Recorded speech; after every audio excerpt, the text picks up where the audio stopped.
Hi mga kapukang. Ayan.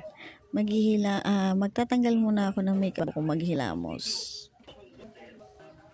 Ayan. Kumuha lang ako ng cotton. Tapos ang gamit ko ay Eskimo Micellar toner. Yan ginagamit ko para sa makeup remover ko. Yan.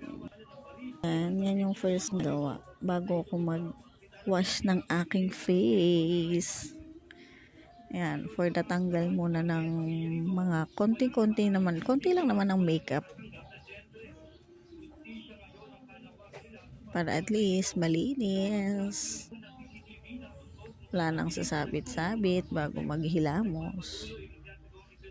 So, ayan, for the kuskus na.